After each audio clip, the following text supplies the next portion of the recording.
What's up everyone?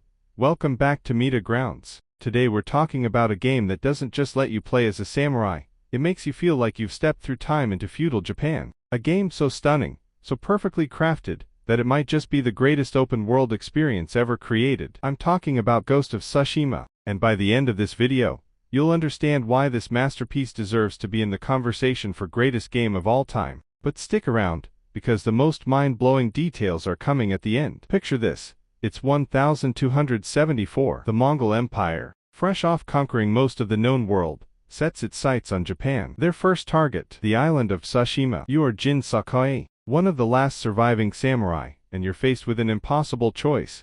Uphold the rigid samurai code your uncle taught you, or become something new, something the Mongols have never seen before. A ghost. This isn't just another action game. This is Sucker Punch Productions pouring their heart and soul into every blade of grass, every sword swing, every gust of wind. And trust me, when I say every detail matters in this game, I mean every single detail. Let's talk about something that hits you the moment you start playing: the visuals. Ghost of Tsushima isn't just beautiful, it's a living painting. Sucker Punch studied classic samurai films from directors like Akira Kurosawa, and it shows. The way the pampas grass sways in the wind, the way sunlight filters through bamboo forests, the way autumn leaves dance around you during combat.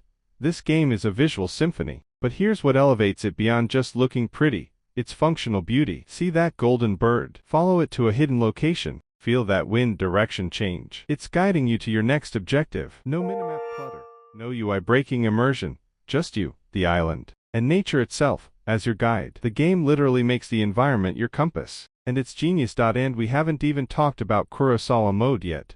But hold on. We'll get to that bombshell later. Now let's get to the heart of what makes Ghost of Tsushima truly special: the combat. Oh man, where do I even start? This isn't button-mashing chaos. This is deliberate, methodical, lethal swordplay that makes you feel like you're choreographing your own action movie.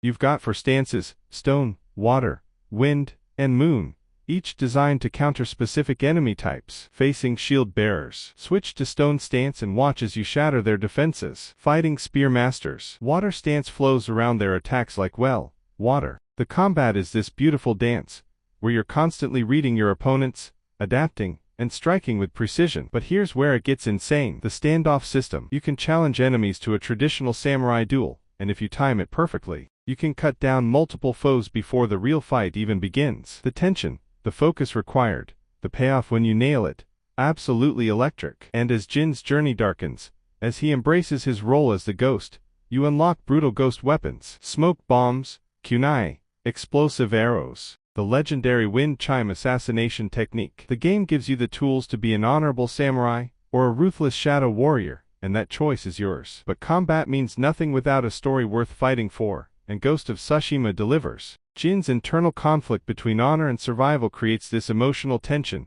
that drives the entire narrative. His relationship with his uncle, Lord Shimura, is heartbreaking. You can see them both struggling with tradition versus necessity, love versus duty. The supporting cast, Sensei Ishikawa, Masako, Yuna, Norio, each has their own deeply personal storyline that weaves into the larger invasion. These aren't just side quests, they're character studies that make Tsushima feel lived in and real. You're not just saving an island, you're saving people you genuinely care about. The gaming world recognized this brilliance immediately. Ghost of Tsushima launched to universal praise, scoring 83/85 on Metacritic, with critics calling it a masterclass in open-world design, and the samurai game we've been waiting for. It won countless awards, including Player's Choice at the Game Awards 2020, beating out titles like The Last of Us Part 2 and Hades. But here's the real testament to its greatness: it sold over 9.73 million copies, making it one of the fastest-selling PlayStation exclusives ever. Players weren't just buying it, they were obsessed with it. The photo mode alone spawned thousands of virtual photographers sharing their stunning captures online.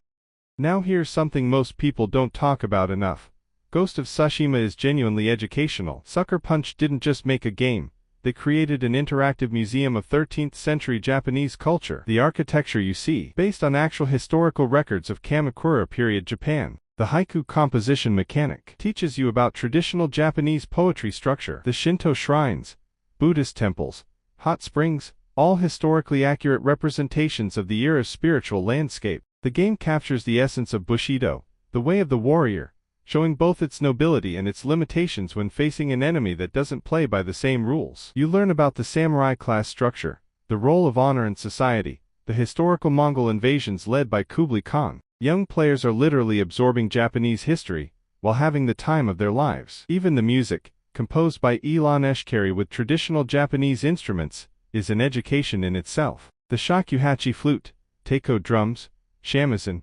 authentic sounds that transport you to feudal Japan. Okay, now we're getting to the really good stuff. Remember when I mentioned Kurosawa Mode earlier? Sucker Punch included a black and white film grain mode that transforms the game into a classic samurai cinema experience, complete with period-appropriate Japanese dialogue. It's not just a filter, it's a love letter to the films that inspired the entire game. The attention to detail is obsessive. Jin's katana physically shows wear and blood during combat. Your armor gets dirty and damaged, then repairs at hot springs. NPCs react differently to you based on your reputation. Some call you a hero, others whisper about the ghost in fear. The weather system isn't just aesthetic, it affects gameplay. Rain makes surfaces slippery and reduces enemy visibility. Wind affects arrow trajectories. Storms can cover the sound of your approach. And here's something absolutely wild. The lip-syncing in Japanese voice-over was so good that many players assumed it was the original language the game was developed in. Sucker Punch actually motion captured the entire game twice, once in English and once in Japanese, to maintain authenticity. Just when you thought it couldn't get better, Sucker Punch dropped the Iki Island expansion, adding an entirely new region with its own story, characters, and shamanic trials that dive deep into Jin's psyche and past trauma. It's DLC that respects your time and intelligence. And the impact. The governor of Tsushima Island made Jin Sakai an official tourism ambassador for the real island. A video game character, an ambassador. That's the cultural impact we're talking about. So is Ghost of Tsushima the greatest game of all time? Look, that's subjective. Everyone has their favorite. It's a game that makes you stop and appreciate the sunset. And that makes it one of the all-time greats. Thanks for watching. Subscribe. Just when you thought it couldn't get better, Sucker Punch dropped the Iki Island expansion, adding an entirely new region with its own story, characters, and shamanic trials that dive deep into Jin's psyche and past trauma. It's DLC that respects your time and intelligence. And the impact. The governor of Tsushima Island made Jin Sakai an official tourism ambassador for the real island. A video game character, an ambassador. That's the cultural impact we're talking about. So is Ghost of Tsushima the greatest game of all time? Look, that's subjective. Everyone has their favorite. It's a game that makes you stop and appreciate the sunset. And that makes it one of the all-time greats. Thanks for watching. Subscribe.